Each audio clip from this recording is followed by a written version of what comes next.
जिसे मसाले की जरूरत होती थी माछ भात का स्वाद पाने के लिए, जिसे अपने टेक्सटाइल इंडस्ट्री के सबसे ऊंचे होने पर गर्व था और उसके लिए कच्चे माल की भारत से जरूरत होती थी, जिसे और किस किस चीज की भारत से जरूरत नहीं होती थी, यही बात सुबह 10 बजे के बुलेटिन की शुरुआत कर रहे हैं। नमस्कार, आपके साथ हूं मैं राजीव शर्मा। बांग्लादेश अब इन चीजों की जरूरत नहीं रखता क्योंकि अब उसको चाहिए टैंक। बड़ी संख्या में टैंक जुटा रहा है बांग्लादेश, तोप मंगा रहा है, आरडीएक्स मंगा रहा है। 3 देशों से टैंक खरीदेगी यूनुस सरकार। तुर्की से टैंक खरीदेगा बांग्लादेश, पाकिस्तान चीन से भी टैंक मंगा रहा है बांग्लादेश। भारत और म्यांमार सीमा पर तैनात करेगा बांग्लादेश। वो भारत जो बांग्लादेश को मसाले देता है, आटा देता है, कपड़ा का रॉ मटेरियल देता है, जिससे वो टेक्सटाइल इंडस्ट्री से विदेशी मुद्रा कमाता है, उस भारत में जहां पर न जाने कितने अवैध बांग्लादेश आप्रवासी आकर बांग्लादेश का बोझ कम कर गए और भारत पर बोझ बन गए, वो बांग्लादेश अब भारत की सीमा पर टैंक तैनात करेगा। क्या चाहता है बांग्लादेश? क्या चीन और पाकिस्तान के इशारे पर एक बार फिर 1971 की तरह बांग्लादेश बॉर्डर को सुलगाने की तैयारी में है, लड़ने की कोशिश कर रहा है, दो हाथ करना चाहता है, ताकत दिखाना चाहता है?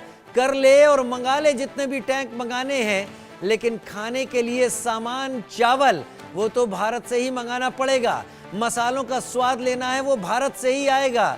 लेकिन क्या करें, ये चेहरा जो आपको टीवी स्क्रीन पर दिख रहा है, मोहम्मद यूनुस, कहता तो खुद को इकोनॉमिस्ट और नोबेल प्राइज विनर है, लेकिन इसने बांग्लादेश को धर्मांधता और कम्युनलिज्म के ऐसे गर्त में धकेल दिया है जहां इस्लाम के अलावा और कुछ मान्य नहीं है। भारत से तनाव के बीच बांग्लादेश ने तुर्की से अब टैंक खरीदने की योजना बना ली है। इस योजना का खुलासा तब हुआ जब बांग्लादेश ने कुछ दिनों पहले भारतीय सीमा पर तुर्की से खरीदे गए ड्रोन तैनात किए। खैर, ये कोई बड़ी बात नहीं है।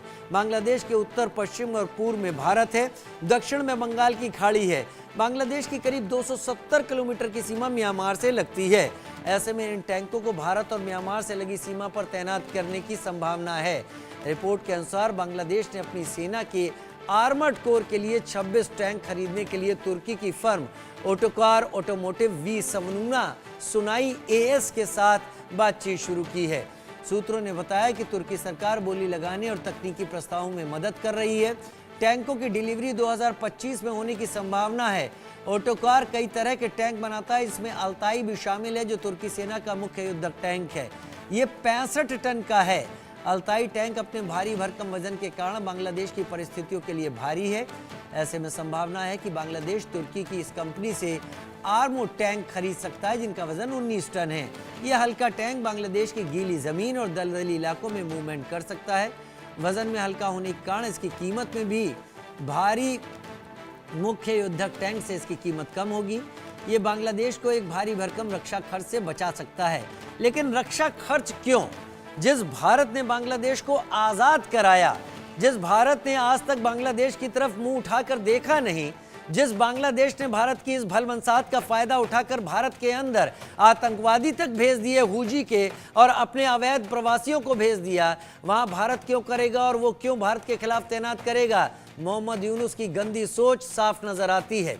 तुर्की से यूनुस की टैंक डील हो चुकी। तुर्की की ऑटोकार कंपनी से टैंक खरीद पर बातचीत हो रही है। डील में बांग्लादेश की मदद कर रही है तुर्की सरकार।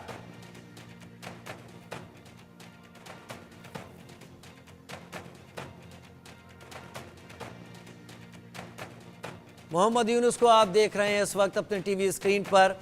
मोहम्मद यूनुस यहाँ पर है। मेजर मोहम्मद अली शाह मेरे साथ कुछ देर में जुड़ेंगे। मेरे साथ कर्नल JS सोढ़ी भी मेरे साथ इस वक्त जुड़ेंगे और इन दोनों से ही हम बात करने की कोशिश करेंगे। कर्नल JS सोढ़ी मेरे साथ इस वक्त जुड़ गए। बहुत स्वागत है कर्नल साहब आपका।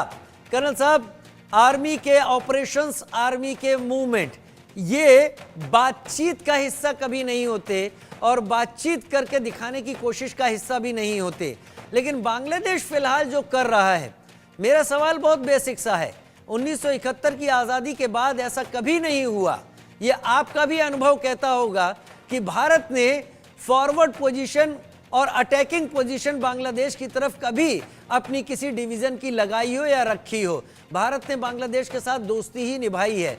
तो तीन तरफ से भारत से घिरे हुए बांग्लादेश को अचानक टैंकों की जरूरत क्यों आ पड़ी, अचानक तोप के गोलों की जरूरत क्यों आ पड़ी, और अचानक उसे किलर ड्रोन तैनात करने पड़े, और अचानक ही चीन से फाइटर जेट्स लेने की जरूरत क्यों आ पड़ी है। बांग्लादेश सोच क्या रहा है, जरा सा हमें समझाइए और दर्शकों को भी समझाइए।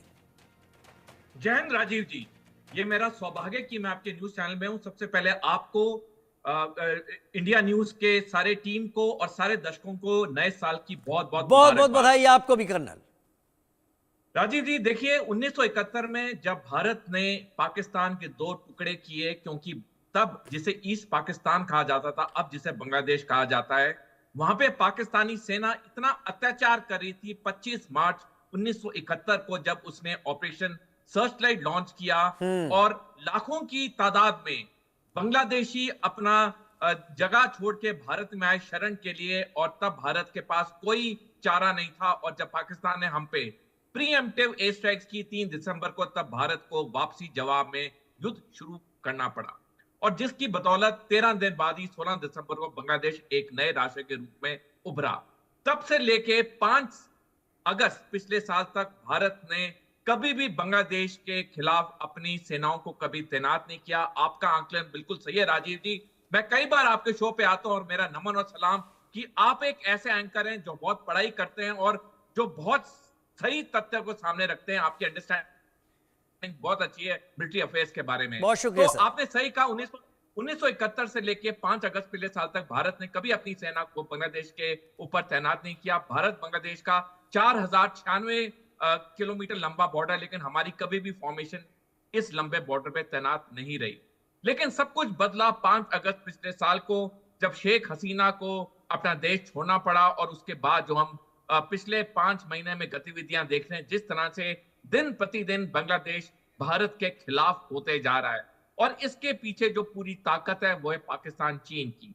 राजीव जी, कई बारी 5 अगस्त से पहले मैं आपके टीवी चैनल पे आता था, कहता था हमें 2 फ्रंट वॉर के लिए तैयार होना पड़ेगा। लेकिन 5 अगस्त के बाद जब भी मैं आपके चैनल पे आऊं, मैंने हमेशा कहा है हमें अब 3 फ्रंट वॉर के लिए तैयार होना होगा।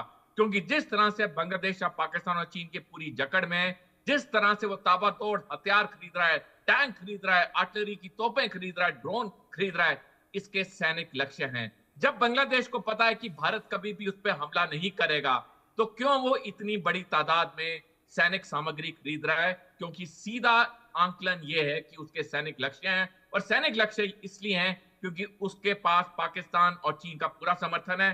चीन जानता है अगर 3 फ्रंट वॉर होगी तो वो भारत को 3 तरफ से घेरेगा और समुद्री रास्ते से भी घेरेगा। यही चीन की पूरी प्लानिंग है, क्योंकि जितनी टाइमलाइन सार्वजनिक डोमेन में है राजीव जी, सारी 2035 में पहले हम 2 फ्रंट वॉर की बात मुझे पता है कर्नल, मुझे पता है कर्नल, आप कई बार इस बात का जिक्र कर चुके हैं कि हम 2035 के लिए तैयार रहें, और ये आपका ही आकलन मेरे कई गेस्ट में से अकेला निकल कर आता है जो 2035 की बात बहुत ज्यादा करते हैं और दिखाई पड़ते हैं। कर्नल, मुझे ये यहां पर क्लियर कीजिए, जो बांग्लादेश का नॉर्दर्न रीजन है, जो रंगपुर का इलाका पड़ता है, जहां से भारत का चिकन नेक जुड़ता है, और जिसको लेकर बांग्लादेश में पिछले कुछ दिनों में कई सारी बातें निकल कर आई कि हम इस चिकन नेक से भारत को घेर लेंगे, 4 घंटे में कोलकाता और 4 दिन में पश्चिम बंगाल, असम और त्रिपुरा पर कब्जा कर लेंगे। ये कट्टरपंथी सोच क्या वहां की लीडरशिप बढ़ावा देने की कोशिश कर रही है किसी दबाव के तहत जो आप इशारा कर रहे हैं, या इसमें प्लीज एक बात और जोड़िएगा, 20 जनवरी 2025, आपको पता है तारीख मैं क्यों बोल रहा हूं?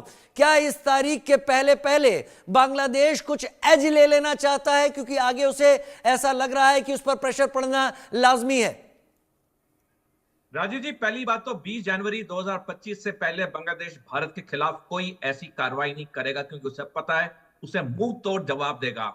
भारत की सेना, भारतीय सेना पूरी सक्षम है, सार्थक है 2 फ्रंट वॉर क्या 3 फ्रंट वॉर के लिए भी लड़ने के लिए, हमारे देश की, हमारी माटी को बचाने के लिए।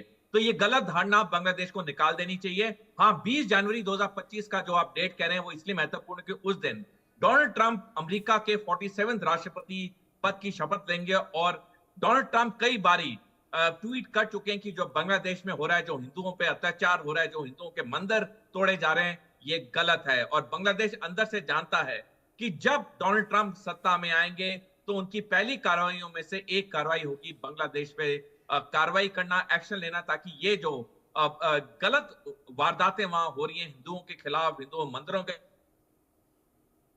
खिलाफ, ये फौरन बंद की जाएं। दूसरी चीज राजीव जी, जैसे आपने कहा, जो बांग्लादेश का उत्तरी इलाका है वो हमारे चिकन नेक या सिलीगुड़ी कॉरिडोर से बिल्कुल साथ में है। अब सिलीगुड़ी कॉरिडोर का मैं 1 मिनट चाहूंगा आपके दर्शकों को समझाने के लिए क्यों चिकन नेक या सिलीगुड़ी कॉरिडोर बहुत महत्वपूर्ण है। ये 22 किलोमीटर चौड़ा और 60 किलोमीटर लंबा एक जमीन का टुकड़ा है जो भारत के 7 नॉर्थ ईस्ट स्टेट्स को बाकी भारत से जोड़ता है। और चीन के कई सालों से ये मंसूबे रहे हैं, मंशा रही है कि जब भी वो युद्ध करेगा, अगर उसने चिकन नेक पे कब्जा कर लिया तो भारत को काफी दिक्कत होगी अपनी फौजों को यहां से 7 नॉर्थ ईस्ट स्टेट्स में मूव करने के लिए। और सबसे बड़ी चीज, हमारी जो लॉजिस्टिक्स सप्लाई होगी, राशन पानी, एमुनेशन होगा, उसके ट्रांसपोर्टेशन में काफी बाधा आएगी। और अब क्योंकि बांग्लादेश पूरी तरह से चीन के जकड़ में है, हमने देखा अभी 3 हफ्ते पहले ही सिलीगुड़ी कॉरिडोर में चिकन नेक एरिया में एक स्लीपर सेल पकड़ा गया जिसमें 6 आतंकवादी गिरफ्तार हुए, उसमें 3 बांग्लादेशी थे। तो ये जो स्लीपर सेल हैं, ऐसे कई और हैं जिन्हें चीन और बांग्लादेश एक्टिवेट करेंगे जब उन्हें चाहिए होगा। लेकिन हमारी जितनी खुफिया एजेंसीज हैं, हमारी सेनाएं हैं, मैं आपके दर्शकों को आपके चैनल के माध्यम से आश्वासन देना चाहूंगा कि हम पूरी तरह से सक्षम हैं, सार्थक हैं हमारे देश को बचाने के लिए। कर्नल सोढ़ी, मैं आपके साथ जुड़ा रहूंगा। कर्नल सोढ़ी, आपने कमांड किया हुआ है, आप कमांडिंग ऑफिसर की तरह रहे हैं। मैं अब आपसे जमीन की बात सुनना चाहूंगा, क्योंकि मैं केवल और केवल आर्मी टैक्टिक्स पर अब बात करूंगा। बांग्लादेश ने इतना असलहा क्यों मंगाया है? रखाइन स्टेट में अराकान आर्मी इतनी बड़ी आर्मी नहीं है कि बांग्लादेश उससे मुकाबला करने के लिए इतना कुछ मंगा ले। जाहिर सी बात है, दिमाग में कुछ खोट है और कुछ ऐसा है जो पीछे पीछे पक रहा है। मैं बड़ी खबर बता दूं दर्शकों को, आपके पास लौट कर आता हूं। बांग्लादेश की हरकतों पर भारत खामोश नहीं है, पैनी नजर बनी हुई है। पड़ोस में होने वाली हर गतिविधि पर भारत की पैनी नजर है। मिनिस्ट्री ऑफ एक्सटर्नल अफेयर्स की बात, हितों पर आधारित सकारात्मक संबंध चाहता है। भारत आवश्यक